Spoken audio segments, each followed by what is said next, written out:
Hello friends, હવે આપણે જઈ રહ્યા છીએ મલેશિયાથી ન્યૂઝીલેન્ડ. આ જે જોઈ રહ્યા છો એ છે મલેશિયાનું એરપોર્ટ ટર્મિનલ 2 અને અમે હવે જઈ રહ્યા છીએ ન્યૂઝીલેન્ડ. અમારી નેક્સ્ટ ફ્લાઇટ 11 કલાકની છે.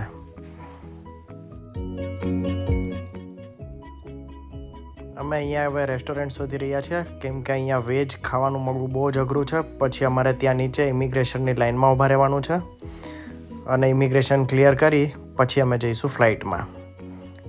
વેજ મળવું તો મુશ્કેલ છે પણ જોઈએ.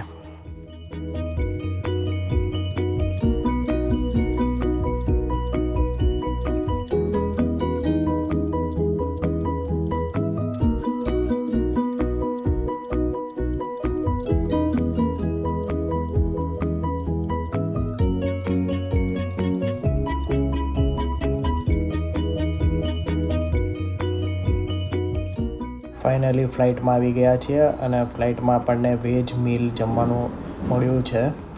એરપોર્ટ ઉપર તો કશું વેજ મળ્યું નથી સિવાય કે ફ્રેન્ચ ફ્રાઈસ. ચાલો જમીએ.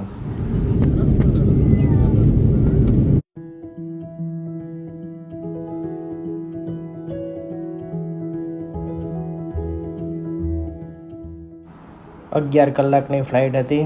જમીને સૂઈ જ ગયા છીએ. બહુ જ બધો થાક હતો. 11 કલાક કેમ વીતી ગયા ખબર ના પડી. હવે ફાઇનલી લેન્ડિંગ કરવા જઈ રહ્યા છીએ. ન્યૂઝીલેન્ડ પહોંચી ગયા છીએ. વાદળોની વચ્ચેથી લેન્ડિંગ થઈ રહ્યું છે. નીચે જે દેખાય છે ન્યૂઝીલેન્ડની ધરતી છે. હવે થોડીક જ સમયમાં લેન્ડ કરીશું.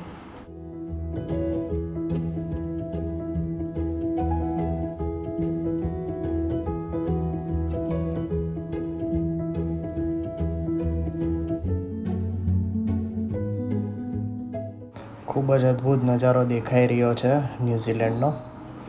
ન્યૂઝીલેન્ડનું જે એરપોર્ટ છે એ દરિયા કિનારે આવેલું છે.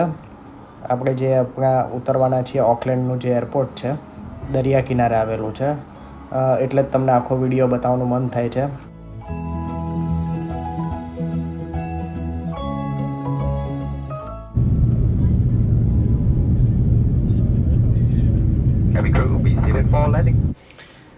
વિમાનના કેપ્ટન સાહેબનું ફાઇનલ એનાઉન્સ થઈ ગયું છે.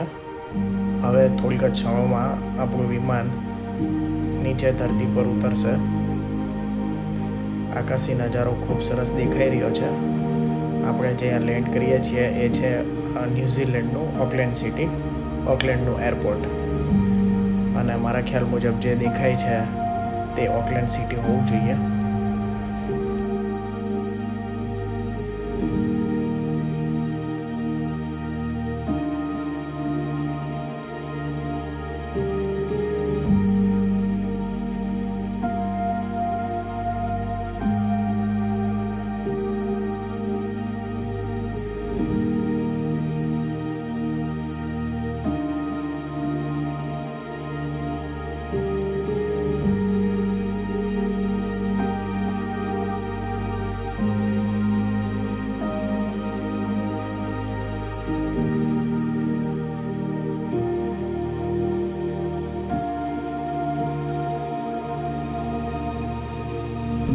ઓકલેન્ડનું જે આ એરપોર્ટ છે એ દરિયાથી નજીક જ આવેલું છે અને દરિયો પણ હવે જોઈ શકાય છે.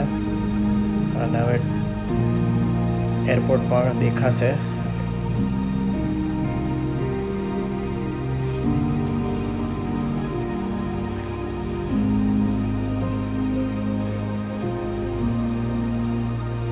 દરિયાની ખૂબ સુંદર સપાટી દેખાઈ રહી છે. દરિયાની નજીક જ છે આ એરપોર્ટ. દરિયાથી એકદમ નજીક એરપોર્ટની બાઉન્ડ્રી આવેલી છે અને આપણે લેન્ડ કરવા જ જઈ રહ્યા છીએ. 3, 2, 1 ગો. યસ.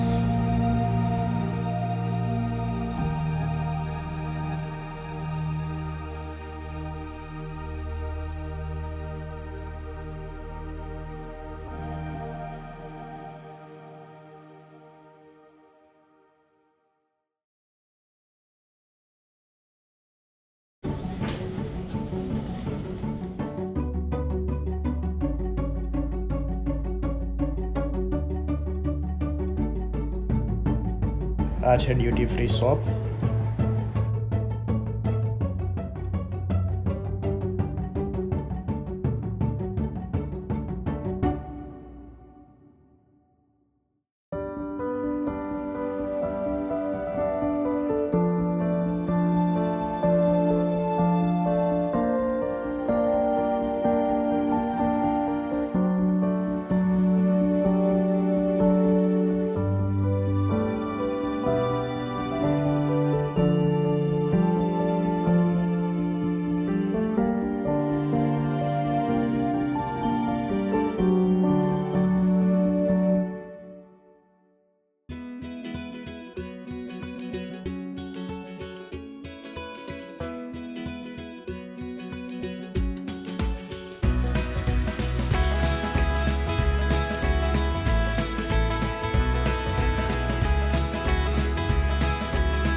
ભાઈ સાથે હવે ઘરે પહોંચી ગયા છીએ.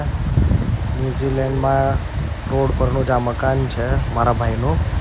અમે હવે અહીંયા જ રોકાવાના છીએ નેક્સ્ટ 15 દિવસ માટે. ન્યૂઝીલેન્ડમાં મકાન કેવા હોય છે, આવો મારા ભાઈના મકાનની ટૂર કરાવું તમને.